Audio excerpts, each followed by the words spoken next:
Daí, pessoal, mais uma resolução. Um professor de matemática aplicada enviou a seguinte mensagem ao seu melhor aluno, um estudante chamado Nicéforo, que gostava muito de desenhar e traçar gráficos. Prezado Nicéforo, estive analisando cuidadosamente aquele problema de matemática e percebi que ele é regido por uma função pulso unitário definida por f de x igual a 1 se o módulo de x for menor ou igual a 1 e 0 se o módulo de x for maior que 1. Trace, por favor, usando seus conhecimentos, o gráfico dessa função e o envie para mim. Um abraço e saudações matemáticas. Euclides Arquimedes.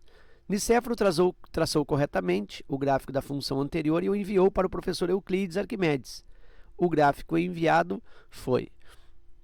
Bom, então toda essa história aí entre o professor de matemática, o Euclides, e o seu aluno Nicéforo é para a construção, ou pelo menos o esboço do gráfico da função f de x igual a 1 caso o módulo do x seja menor ou igual a 1 e seja 0 caso o módulo x seja maior que 1.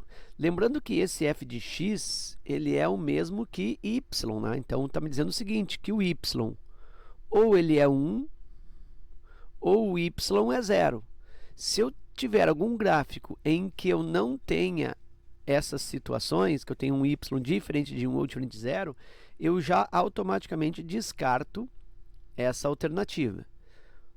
Não acontece isso nessas alternativas, mas caso eu tivesse aí no gráfico alguma coisa diferente do 1 ou diferente do 0, o gráfico seria escrito, bom, aqui eu tenho, né, a letra C, olha só, eu tenho aqui, ó, um y menos 1.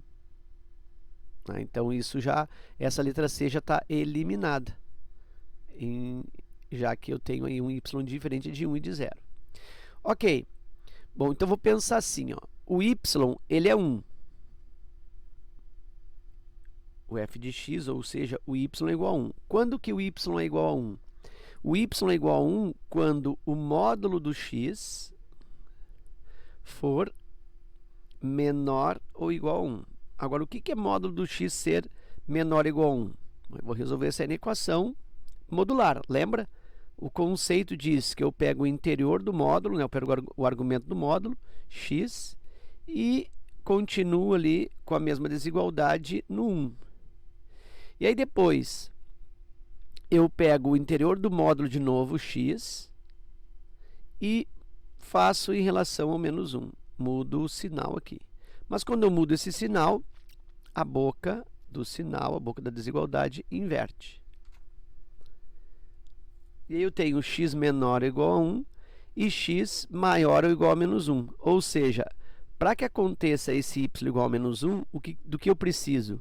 Eu preciso que o x esteja maior ou igual a menos 1 e o x seja menor ou igual a 1.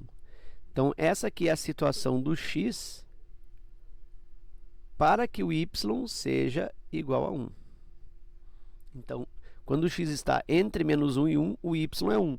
Eu já posso até apontar isso no gráfico. Olha só. Aqui, ó, eu tenho isso. Olha só. Entre menos, supondo, né, que aqui seja menos 1 e aqui seja 1. Mas aí não, aqui ele está colocando como um todo, né? Aqui não poderia ser. Porque aqui ele está colocando, não está me dizendo até onde vai. Não me dá aqui o limite, ó. Então não tem como ter certeza. Mas na letra D, é a única que acontece isso, olha só, na letra D eu tenho, ó, que entre menos 1 e 1, nos x aqui, ó, entre menos 1 e 1, eu tenho o y igual a 1. É isso que eu descobri agora. E é a única alternativa. Então já dá para pensar, já dá para saber que a alternativa correta é a D. Porque o y é 1 no momento que x está entre menos 1 e 1. Bom, mas aí eu vou ver o outro valor do y. Ele diz assim, nessa função pulso unitário, que o y ele também pode valer 0.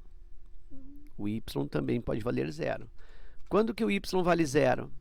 Quando o módulo de x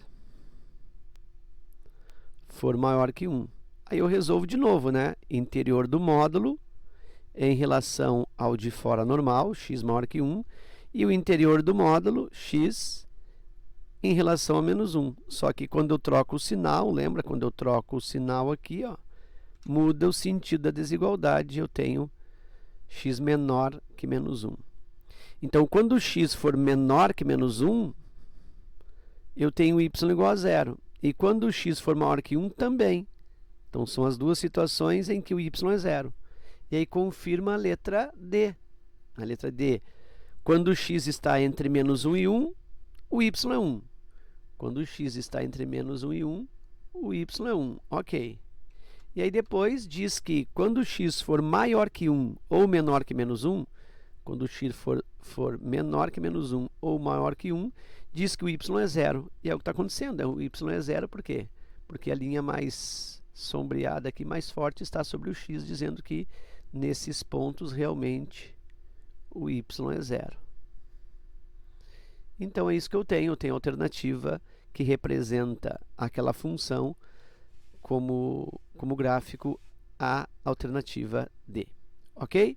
Então, era isso. Eu espero que esta resolução contribua no teu estudo. Fica meu forte abraço. Te agradeço pela visita ao canal e até a próxima.